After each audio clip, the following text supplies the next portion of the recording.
आज के समय में हर भक्त आम लोगों से अधिक दुखी रहता है। आखिर ऐसा क्यों है?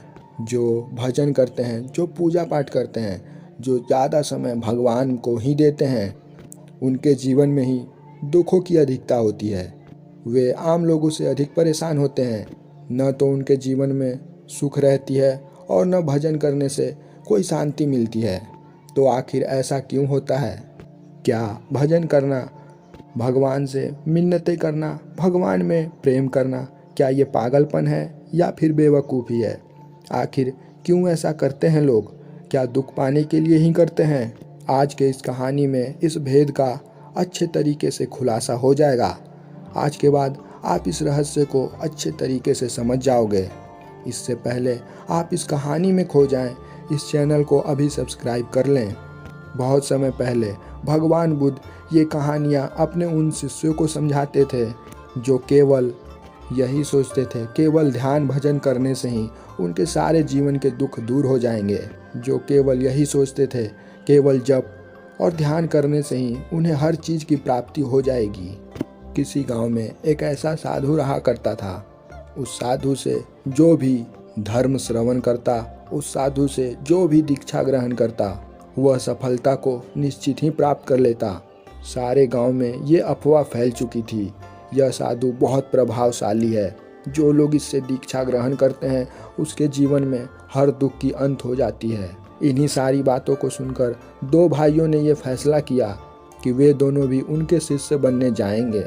वह दोनों भाई उस साधु के पास जाते हैं। दोनों भाई अपने सर को उस साधु को प्रणाम करते हैं और कहते हैं, हे साधु जन, हम दोनों आपका शिष्य बनना चाहते हैं। क्या आप हमें अपना शिष्य के रूप में स्वीकार करेंगे? साधु ने कहा, मैंने अब तक कभी किसी को अपना शिष्य नहीं बनाया। मुझे शिष्य की कोई आवश्यकता नहीं। मैं अपने सारे काम स्वयं करता हूँ। जब मुझे भूख लगती है, इन पेड़ के फलों को खा लेता हूँ। जब मुझे प्यास लगती है, मैं इस नदी के पानी को पीकर अपनी प्यास मिटा लेता हूँ। जब मुझे नींद आती है तो इन कोमल घासों पे सो लेता हूँ। मुझे अपने जीवन में किसी भी चीज़ की कोई कमी नहीं है। उन दोनों भाइयों ने कहा, हे साधुगण, सारे गांव के लोग आपकी बहुत बड़ाई करते हैं। क्या आप हमें वो मंत्र बता सकते हैं जिस मंत्र से गांव के सारे लोग अपने सुख से संपन्न हैं, उनके जीवन में कोई दुख नहीं आती? साधु ने कहा, हाँ, मैं तुम्हें मंत्र बता सकता हूँ। साधु का यही कर्तव्य होता है, संसार को दुखों से मुक्त करना। साधु ने उन दोनों को सफलता का मंत्र बतला दिया। जाते समय साधु ने उन दोनों भाइयों से कहा, सुनो, जो भी क्रिया मैंने तुम दोनों को बताई है, उस क्रिया को केवल मन से करना और ध्यान रहे, जब तुम इस क्रिया को प्रारंभ करोगे तो मन तुम्हारे सामने विचारों की दलदल पेश कर देगा। उस दलदल में डूबना मत, हमेशा वर्तमान में जीना, हमेशा सतर्क रहना। अब तुम दोनों जाओ। दोनों भाई वहाँ से चले जाते हैं। कुछ समय के बाद दोनों भाइयों की शादी हो गई। अब वे दोनों भाई एक अलग अलग गांव में रहने लगे। सफलता का मंत्र पाने के बाद बड़े भाई को ये लगने लगा अब वो इस दुनिया का बादशाह बन चुका है। वह अपने आगे किसी को कुछ नहीं समझता। वह इस बात की घमंड हमेशा करता। अब उसे किसी भी चीज़ की कोई परवाह नहीं थी। वह अपना सारा समय सोने, खाने और लोगों की निंदा शिकायत में बिता देता। जब उसे अपने गुरु की बात याद आती तो थोड़ी देर पूजा पाठ करता, थोड़ी देर उस क्रिया को करता। मन न लगने के कारण वो फिर से उन्हीं कार्यों को करने लगता। वह बेहद आलसी हो चुका था। उसके मन में ये बात बैठ चुकी थी, अब तो उसने सफलता का मंत्र ले लिया है। अब वो कुछ करे या ना करे, उसे सफलता तो मिल ही जाएगी। ऐसे ही कुछ समय बीत गए। कुछ समय बीतने के बाद उसने अब अपने काम को भी बंद कर दिया था। अब वो न तो अपने दुकान को चलाता, न खेती बाड़ी करता। जब उसकी पत्नी उसे कहती घर के कामों को करो तो वो उसे भी मना कर देता। हमेशा वो अपनी पत्नी से यही कहता, मैंने सफलता का मंत्र ले लिया है, तुम चिंता मत करो, हम लोगों को कभी कोई दिक्कत नहीं होगी। वह अपनी पूर्व अर्जित कमाई खर्च करता रहा। वह अपनी आलस में पूरी तरह से डूब चुका था। कुछ समय बाद उसके सारे पैसे खत्म हो गए। अब उसे थोड़ी चिंता सताने लगी। उसने सोचा अब मैं अपने छोटे भाई से कुछ पैसे उधार ले लेता हूँ। हो सकता है कुछ समय बाद मुझे सफलता मिल जाए। मेरे जीवन की सारी तकलीफ एक झटके में ही खत्म हो जाएगी। यह फैसला कर वह अपने छोटे भाई के पास जाता है। वह उसके गांव में पहुंच जाता है। उसके घर को ढूंढने की पूरी कोशिश करता है। बहुत समय तक भटकने के बाद उसे उसके भाई की घर न मिलती है। कुछ समय बाद उसने उस गांव के व्यक्ति से पूछा, इस नाम के व्यक्ति का घर कहाँ है, आप बता सकते हैं? गांव के व्यक्ति ने कहा, ऊंचे में वो देखो, वो सबसे ऊंचा मकान जो दिख रहा है वही उस व्यक्ति का घर है। बड़ा भाई यह देख बेहद हैरान रह जाता है। बड़े भाई को ये यकीन नहीं होता है। उसने सोचा ये व्यक्ति मुझसे झूठ कह रहा है, लेकिन क्या फ़र्क पड़ता है, क्यों न इसकी बात को मानकर उस घर में जाया जाए। वह उस घर में गया। उसने आवाज़ लगाई। उसका छोटा भाई बाहर आता है। अपने बड़े भाई को देख वह बेहद खुश हो गया। छोटे भाई ने बड़े भाई से कहा, भैया आज मैं जो कुछ भी हूँ बस आपकी वजह से ही हूँ। अगर आप मुझे उस दिन उस गुरु के पास ना ले गए होते तो आज मैं इतनी बड़ी संपत्ति का मालिक कभी नहीं बनता। आज मैं मन से भी खुश हूँ और शरीर से भी खुश हूँ। मेरे जीवन में हर सुख है।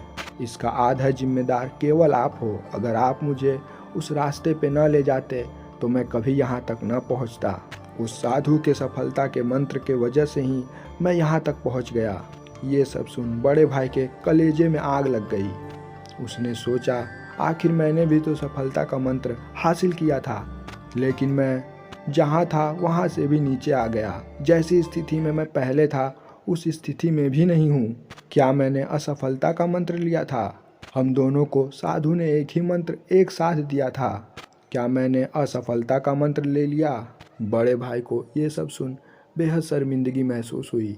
उसने अपने छोटे भाई के पास अपनी इज्जत बचाने के लिए उससे ये कह दिया, मैंने तो तुझसे भी ज़्यादा संपत्ति हासिल कर ली है। मैं अपने गांव में सबसे अमीर सेठ बन चुका हूँ। ये तो कुछ भी नहीं, मेरा घर तो इससे भी बड़ा है। बड़ी बड़ी बातें कर वह वहाँ से चला गया।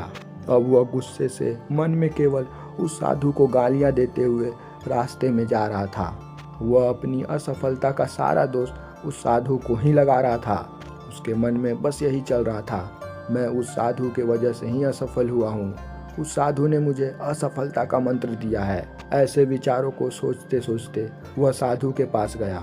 उसने गुस्से में कहा, हे साधु जन, मैंने आपका क्या बिगाड़ा था?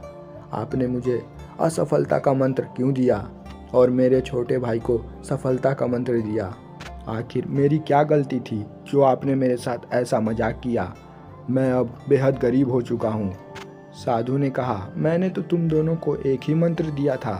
क्या हुआ, तुम इतने परेशान क्यों हो? तुम्हारे हृदय में बड़ों के लिए आदर भाव भी समाप्त हो चुकी है। जब तुम पहले यहाँ आए थे तो मुझसे इतनी आदर से बात किया करते थे, लेकिन अब तुम में तो बस शैतान ही दिख रहा है। क्या तुमने मेरे सफलता के मंत्र को सही से स्मरण नहीं किया था? बड़े भाई ने कहा, नहीं, मैंने सफलता के मंत्र को पूरी तरह से स्मरण किया था। आपने जैसा कहा था मैंने वैसा ही किया, लेकिन मुझे सफलता नहीं मिली। और वहीं दूसरी ओर मेरे छोटे भाई ने तो सफलता हासिल कर लिया। वह गांव का बेहद अमीर व्यक्ति बन चुका है। साधु ने उस व्यक्ति से कहा, ठीक है, तुम चिंता मत करो, मैं तुम्हें एक रास्ता दिखाता हूँ। उस रास्ते पे चलो, तुम्हें पता चल जाएगा आखिर तुम्हें सफलता क्यों नहीं मिली। पास के गांव में ही सर्कस दिखाने वाले मंडली आए हुए हैं। उस मंडली में जाओ और रूप बदलने की कला सीख लेना। रूप बदलने के बाद तुम अपने भाई के घर में ही नौकर के पद पे कुछ दिनों तक काम करना और देखना तुम्हारा भाई क्या सब करता है। क्या तुमने अपने जीवन में वो सब किया या नहीं? बड़ा भाई ऐसा ही करता है। सर्कस मंडली के पास गया। उसने भेष बदलने की कला सीखी। कला में पारंगत होने के बाद अपने छोटे भाई के घर में नौकर के पद पे काम करने लगा। वह अपना ज़्यादा से ज़्यादा समय अपने भाई की सेवा करने में ही बिताता। उसे ये जानने की पूरी तरह से उत्सुकता थी, आखिर छोटा भाई क्या सब करता है। आखिर मैंने वो सब नहीं किया। उसका छोटा भाई सुबह के 3 बजे ही उठ जाया करता था। 3 बजे उठने के बाद वह ध्यान में बैठ जाता और ध्यान में इतनी गहराई से बैठता, चाहे घर में आग क्यों न लग जाए, वह ध्यान में बिल्कुल मग्न हो जाता था। उसकी शरीर में जरा सी भी हलचल नहीं होती। वह पूरे 3 घंटे तक लगातार ध्यान करता। ध्यान करने के पश्चात वह ईश्वर की स्तुति करता, ईश्वर को शुक्रिया अदा करता। इतना सब करने के बाद भोजन ग्रहण कर वह अपने काम पर निकल जाता। बड़े भाई ने देखा उसने अपने काम में पूरी तरह से ईमानदारी की नीति अपनाई हुई थी। अगर गरीब व्यक्ति उसके पास आते तो वो उससे पैसे तक नहीं लेता और लोगों को उचित दर पर ही सामान दिया करता था। सारे गांव के लोग उस पर आंख मूंद कर विश्वास करते थे।